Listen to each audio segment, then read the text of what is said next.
Praise God. This is the day that the Lord God has made. This is a blessed Monday. Praise God. At magandang umaga po mga kapatid. At sa umaga pong ito, gusto ko po kayong bahaginan minsan pa ng salita ng Diyos. Let's talk about decision. Amen. At ito pong yung abang lingkod, Pastor Jamal Berino po. So mga kapatid sa Panginoon, ang decision po mga kapatid sa loob ng isang araw, humigit kumulang, more or less, 2,000. More or less pa po yun mga kapatid na nagagawa ng isang tao sa loob lamang po ng isang araw.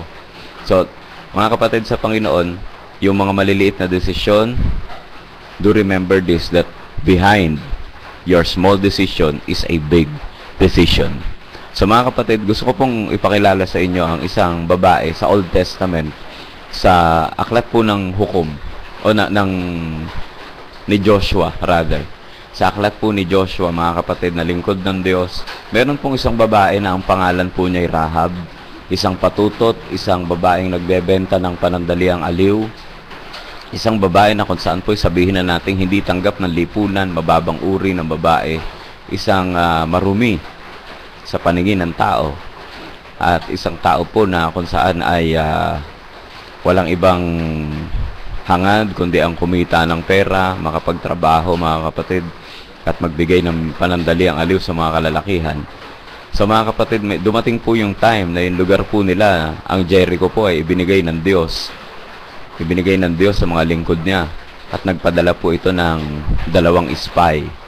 At yung 2 spy mga kapatid, kapag nahuli doon sa piling o sa tahanan ni Rahab, pwede rin pong kasuhan si Rahab. Kung ano yung kaso ng mga spy na mahuhuli dun sa bahay ni Rahab, yun din po ang magiging kaso niya.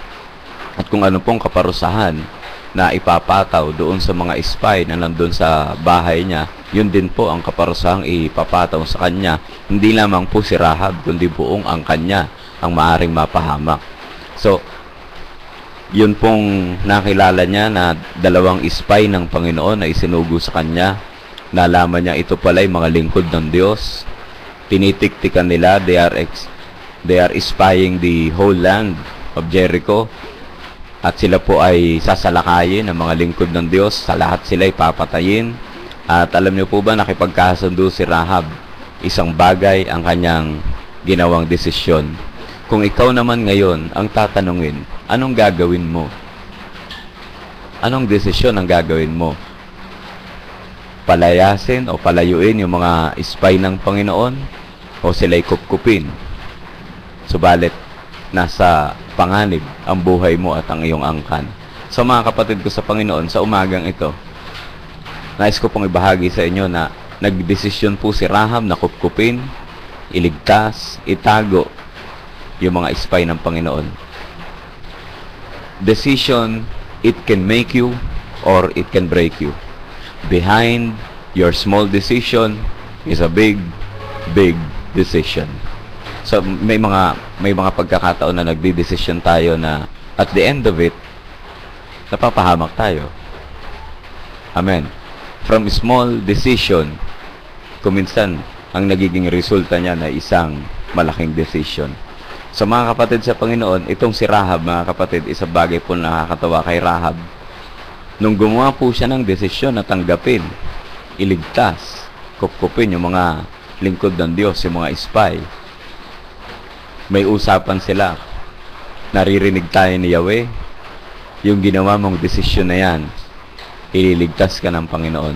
So, anong ginawa ng Diyos sa kanya? Sabi ko po sa inyo kanina, isang babae na sa tingin ng mundo ay walang kwenta, subalit sa Diyos, kapag nagdesisyon ng tama ang isang tao, kapag nagdesisyon ka ngayon na tanggapin ang Panginoong Jesucristo bilang Panginoon at tagapagligtas, yung decision mo na yan, yan ang magdadala sa iyo sa isang karangalan patungo sa ating Panginoong Jesus. Amen. Anong karangalan ito, Pastor? Kung babasahin niyo yung Mateo chapter 1 verse 5, sabi ng Matthew chapter 1 verse 5, Salmon, the father of Boaz, whose mother was Rahab. Boaz, the father of Obed, whose mother was Ruth. Obed, the father of Jesse.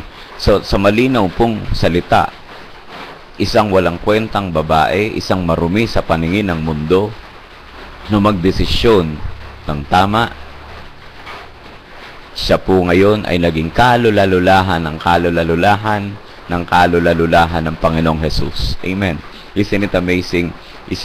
Dati-rati tayo po ay isang walang halaga, parang isang, sabi ng Biblia, parang ipa na kung saan hipa ng hangin ay doon lamang po tayo na papatangay.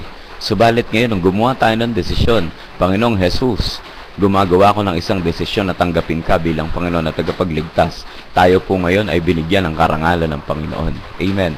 Yung karangalan ng Panginoong Jesus doon sa krus ng Kalbaryo, yun po ngayon ang ibinibigay niya sa atin, sa lahat ng mga nagdedesisyon na tanggapin ng Panginoong Jesus bilang Panginoon at tagapagligtas. Amen. I hope and I pray na may natulungan po ang mensahe pong ito sa umagang ito. At tayo po ay magpasalamat sa Diyos sa pamamagitan ng panalangin. Panginoong Jesus, salamat po sa umagang ito at dalangin ko, Diyos, na sa kapatid ko na gumagawa ng desisyon sa oras na ito na tanggapin ka bilang Panginoon at tagapagligtas, gumagawa ng desisyon na magsisi at tumalikod sa kanyang kasalanan. I pray in the name of Jesus na samahan mo po ang kanyang decision, Panginoon. Katagpuin mo nga po siya, Ama. At dalangin ko, Diyos, na siya man po ay magkaroon ng karangalan galing sa iyo. Panginoong salamat po sa umagang ito. In Jesus' name we pray. Amen and amen. Magandang umaga po sa inyong lahat and God bless us all. Until next time.